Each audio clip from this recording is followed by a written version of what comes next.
Race fans, we left you with To Be Continued as we finished up the championship race for A-Class Racing, and we are about to have some more fun with some exhibition races. These four drivers have volunteered their time and energy to continue with us. And Aaron Take is not with me today. I'm sorry, folks, we have no air intake here. But I'm Richard Gere. Aaron is on vacation. I heard he took a couple of grandkids to go see the Chiefs and Texans play football. We're going to skip the driver introductions and go straight to the starting gate. And we'll take a quick recap here. These four drivers, well, it was Aaron's Mortal Kombat console that he borrowed that overtook our entire show, and we were left with these four drivers. All right, ladies and gentlemen, the scoring for this exhibition race is going to be exactly the same except for one thing. Hitting Billy's train, will only be one extra point, not two, as we're watching Lone Star in the lead over Numbskull. And Numbskull just full forced ducks everywhere. I love it. So the producers have asked me to talk about the track and about the interaction that the vehicles, like BLR here, are having with the track. First of all, lane 4 that BLR was in, we have researched, and clearly that is the fastest lane. Now Numbskull here, he has more train tip-overs than any other driver, and it really is because he has such a nice long wheelbase and the weight is low. He currently leads by 1 in round 1. We'll talk some more later about other aspects of this track. And one of the things we want to talk about for future races is to divide up the races into classes and categories. Oh, look at that, Numbskull. Now there's a very rare occurrence. Because his weight is low, Numbskull hardly ever pops off the track, but he has done so, and BLR throws it down and comes through. He lands on his wheels. JAC comes in second, and I'm not sure what happened to Lone Star. I guess we'll have to wait for the instant replay, and here we go. This is impressive because this doesn't happen very much to Lone Star.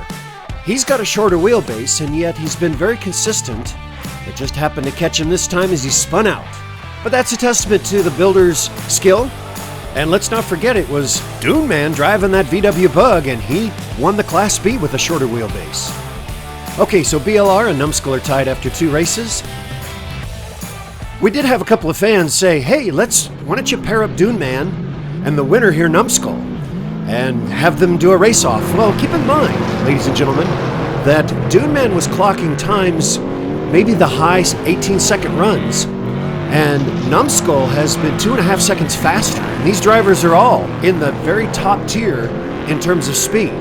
Look at this great run, and Numbskull comes through. Oh, there's a helicopter spin on the landing by BLR. Looks like all 3 of those drivers are on their wheels. Now watch Lone Star here. He may have gotten bumped a little bit by JAC, and off he goes off the half pipe. So folks, the half pipe is a very dynamic, obviously, event for these drivers. If you're fast but not laterally stable, then you'll end up swapping ends, and the half pipe is just going to eat you up. Numbskull leads with 10 points, and we've got 1 race before the halftime.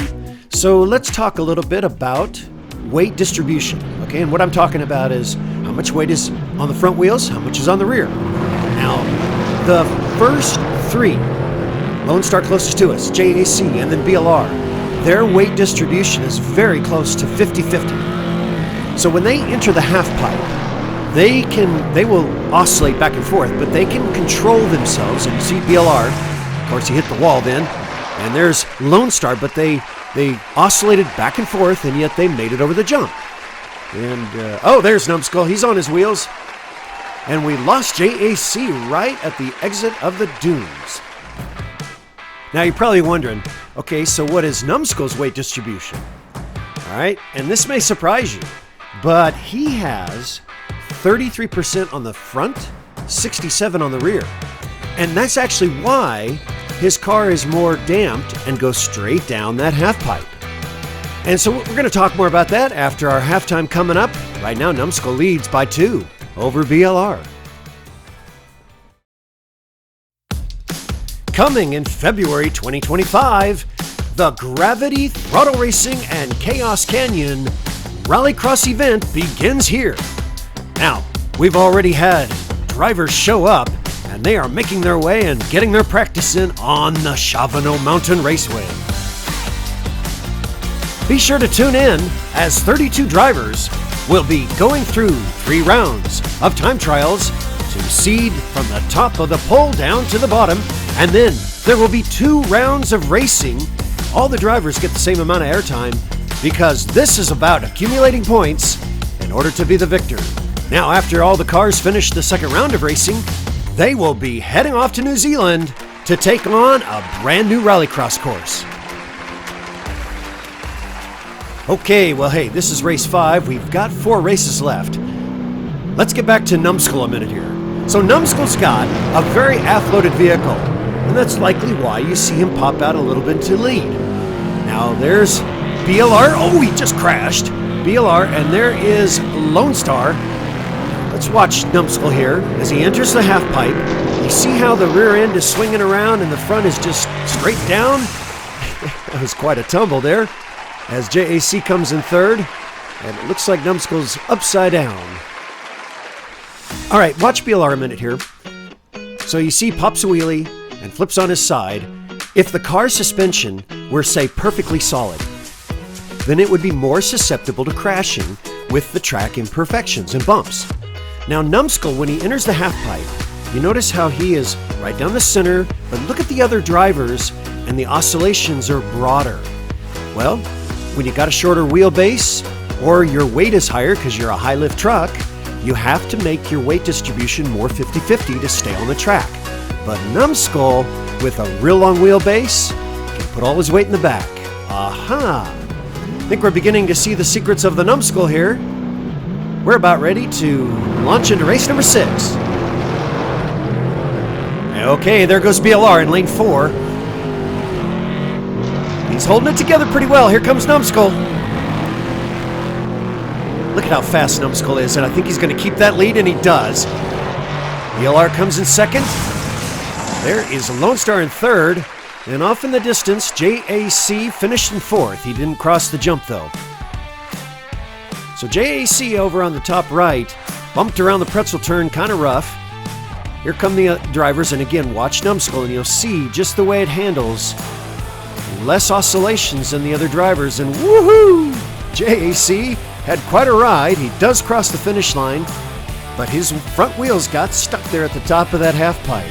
So Numskull, after 6 races, he's got 24. Let's get back to the category idea.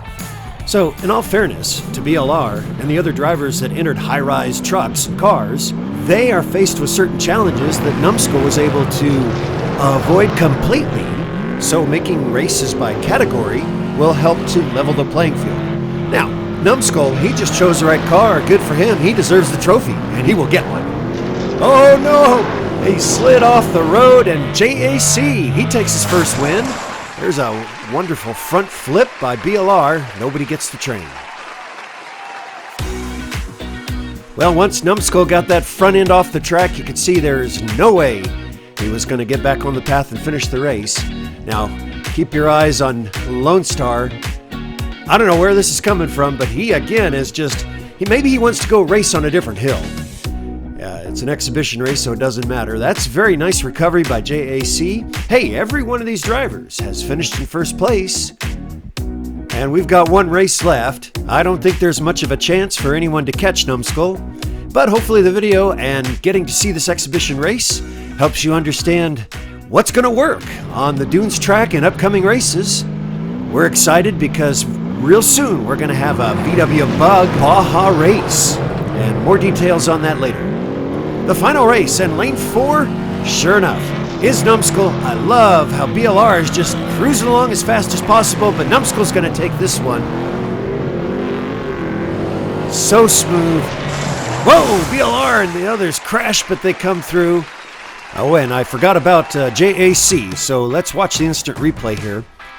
Here he comes in the picture in the green Hummer, and you see there's a shimmy and a shake down the valley. He's off the track and tips over.